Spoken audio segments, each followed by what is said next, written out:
Look at that. COVID body is definitely coming on.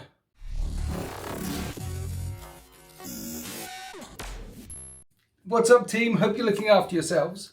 Bit of a MASH video, update video. I've started doing these, and the last few got like 20k views. They're getting views. You guys seem to like them, so I'm going to keep doing them. Where are we? What do I want to talk about? Ah, yes. This time, something about actually playing the game. So, I've got a game this weekend with Support Bubble Salt, and thanks Support Bubble Salt. And if you're watching this, thank you for single-handedly keeping the channel alive.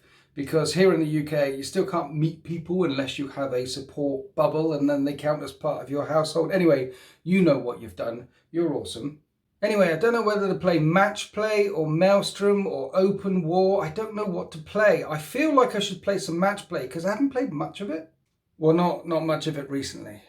But honestly, I prefer Open or Maelstrom to Match Play because it's just easier and it can still be tactical AF. Maelstrom, in the White Dwarf, you got to roll on this thing, but Mikey C made some cards with all the objectives and the objectives on it.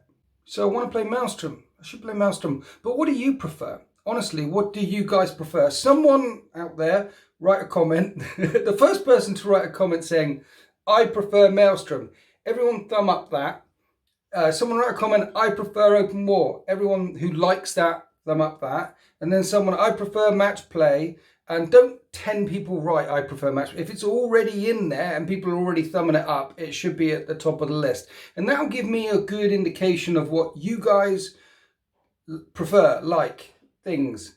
See, to my mind, there's a lot of Match Play out there, which is good. I like Match Play. I like having my brain melted and I have to think about every single thing that I have to do. But there should be some more variety. I like variety. There's different ways of playing the game. What do you want to see? There's probably a better way of doing a poll. I've seen people do polls on YouTube. I don't know how to do polls on YouTube. Anyway, this is how I do my polls. Next up, the dice are back in stock. There's a link below. Oh, that reminds me. Link below on the dice. Yes, how could I forget? This is one of the things I wanted to talk about. The new official DZTV mat. Link below. It's a brown, grey, greenish, one of these neoprene ones with the DZTV. It's one of those minimum sized ones, so it's easy to fit on your dining room tables. And it's made by these people, jwgaming.co.uk. They're good people.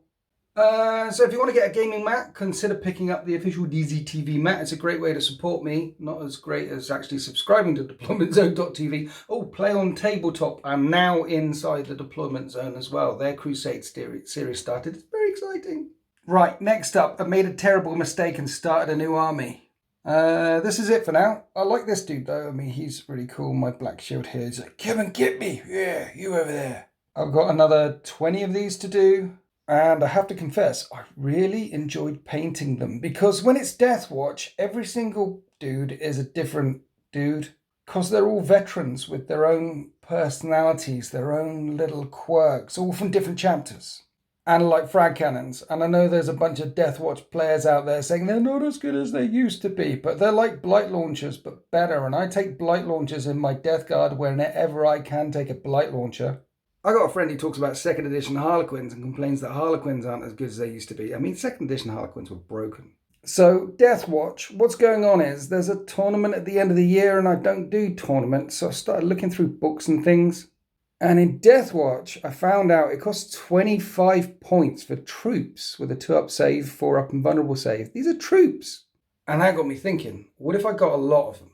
Like troops, 4-up and vulnerable save troops, 2-up save because Stormshift +1 to the save. So before going on the internet and checking the list through or asking on forums or even my own Discord, the Deployment Zone Discord, I went out and bought 6 boxes of Vanguard Vets. Not Vanguard Vets, Death Watch Vets. It seemed like a good idea at the time.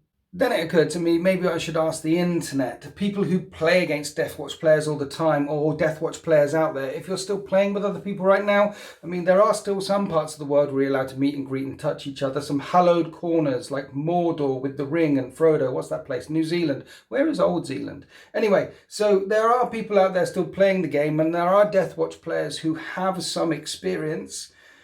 Is a chunk of troops with the storm shields and the guns and the specialists, does that work? And then you can add some stuff. Say you had 1,000 points worth of troops, or I don't know, 1,000. Yeah. Add to that, that sounds like an art tournament thing. Now, when I say tournament, I mean the SN Legends No Retreat Gibraltar thingy that a number of content creators have shouted about. The one that I shouted about and said it was in May, it's been moved to November. Now, one day I hope that this event is huge and many people can watch. But for now, there seems to be quite a lot of bragging and death and destruction behind that. People really want to win this thing. And seeing as there's a chunk of playtesters and people who actually help write the rules there, I know I'm not going to win, but I don't want to embarrass myself. This is SN Battle Reports at snbattlereports.com. The link is below. They're doing the Legends event. I'm really looking forward to getting a bunch of content creators together in the room and get our creative juices flowing and then getting very drunk. Honestly, I'm more excited for the beer and the shenanigans than actually playing the game. But I will be making content from it. There will be creations, there will be snotlings exploding from cannons, drop pods through the roof. It'll be glorious. Kitty! Kitty wants to get down. No, don't, no. Other things, I bought a battle wagon. I don't know why. I haven't even taken these out of the wrapper yet, but the plan is to start on them tomorrow. That was also the plan yesterday. And I wanted an apothecary. I couldn't find one on eBay, so I had to buy this for 30 quid for one model. Yes, I've got some apothecaries for the 13th, and yes, I could have bought the Primaris one, but I didn't want the Primaris one because of all my Deathwatch are probably going to be not Primaris, probably.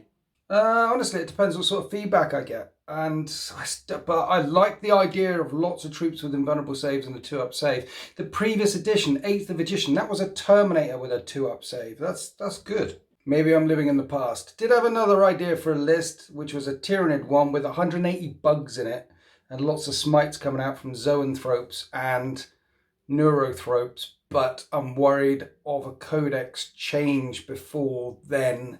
And also, I've got 60 Termagants and 30 Hormagaunts and painting up another. It's big. I'm intimidated by lots of nasty, sharp, pointy teeth. I could have always asked Den of Imagination Painting Studios, but they're currently working on the Thunderhawk, and then they're going to work on the Necrons, which I haven't even told them about yet.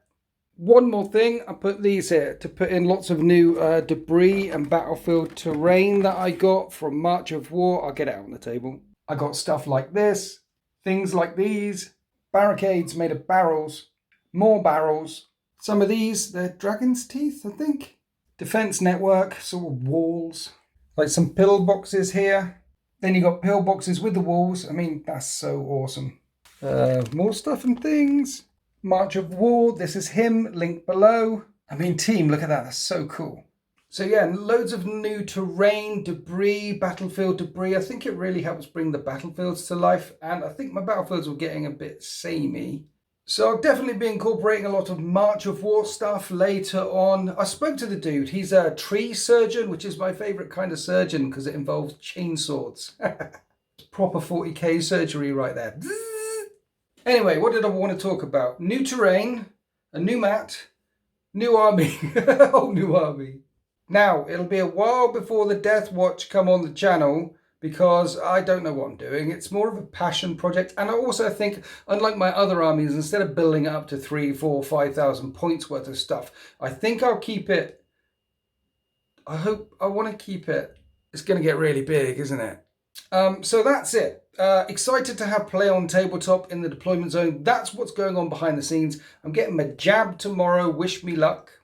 So much looking forward to the summer and meeting some more wonderful people and playing some more games. Exciting things coming up, and I think that's it. Happy wargaming.